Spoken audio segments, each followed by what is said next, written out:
हमारे managing editor Rahul Sinha sir हमारे साथ फोन लाइन पर जुड़ चुके हैं।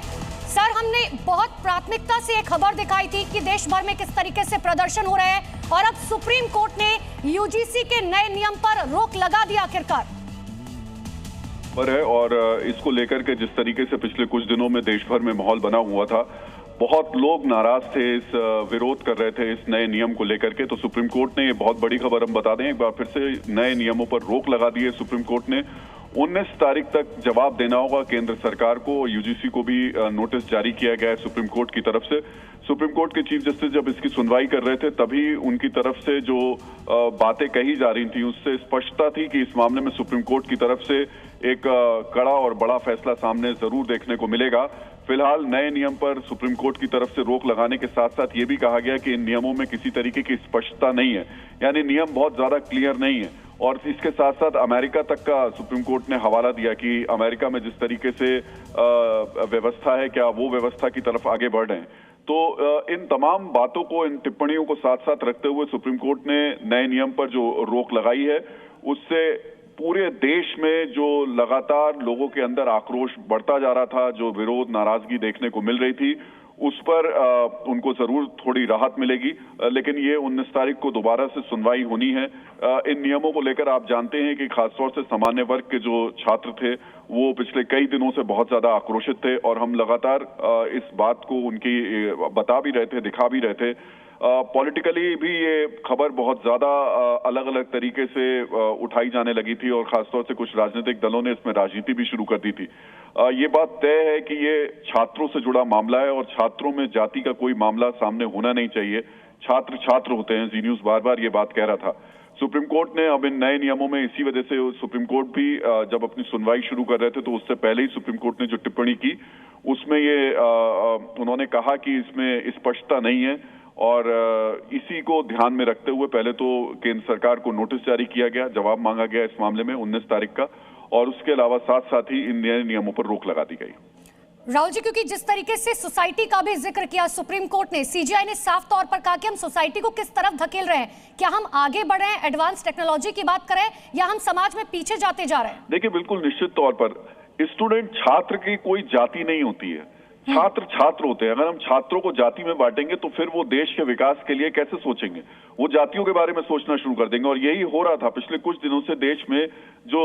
हमारे जेनजी है, जो हमारे कॉलेज में पढ़ने वाले बच्चे हैं, वो जातियों पर बात करना शुरू कर चुके थे। आपस में एक दूसरे से इस बात पर चर्चाएं शुरू हो गई थी, आपस में इस बात को लेकर के बहस शुरू हो गई थी। तब जबकि उनको इस वक्त अगर किसी पर चर्चा करनी चाहिए तो इस बात पर करनी चाहिए कि देश का विकास शिक्षा के जरिए कैसे किया जा सकता है, शिक्षा में और किस तरीके के सुधार की जरूरत है। और ये बात जी न्यूज ने लगातार रखी भी कि क्वालिटी ऑफ एजुकेशन इस वक्त सबसे ज्यादा इंपॉर्टेंट है और यूजीसी को खासतौर से इस तरीके की गाइडलाइंस पर काम करना चाहिए जिससे हमारे देश का भविष्य और बेहतर शिक्षा व्यवस्था की तरफ जा सके, हमारे देश की शिक्षा व्यवस्था बेहतर रोजगार दे सके। इस तरीके के नियम अगर आते हैं तो ये देश के लिए फायदेमंद होगा। तो निश्चित तौर पर सुप्रीम कोर्ट ने आज इन तमाम बातों को ध्यान में रखते हुए जो लोगों के सेंटिमेंट्स थे उनको भी सुप्रीम कोर्ट ने पहले ही अपनी सुनवाई के दौरान कह दिया था कि हमें पता है कि इस वक्त इस मामले को लेकर के क्या चल रहा है। जी राहुल सर, इसमें जो कोर्ट की तरफ से जो टिप्पणी की गई है जिसमें यह कहा गया कि नियमों की भाषा को स्पष्ट और संतुलित बनाने के लिए एक्सपर्ट को इस पर विचार करना चाहिए ताकि इसका दुरुपयोग ना हो सके, यानी कि कोर्ट को भी कहीं ना कहीं यह बात लगी है कि इसका दुरुपयोग किया जा सकता है। देखिए, जिस तरीके के नियम थे उसमें कहीं ना कहीं एक लाइन तो दिख रही थी जिसका जिक्र हर व्यक्ति कर रहा था कि देखिए, आप अगर सिर्फ एक वर्ग को छोड़ देंगे और वो वर्ग सिर्फ आरोपों के घेरे तक ही होगा तो निश्चित तौर पर यहाँ परेशानी हो सकती है।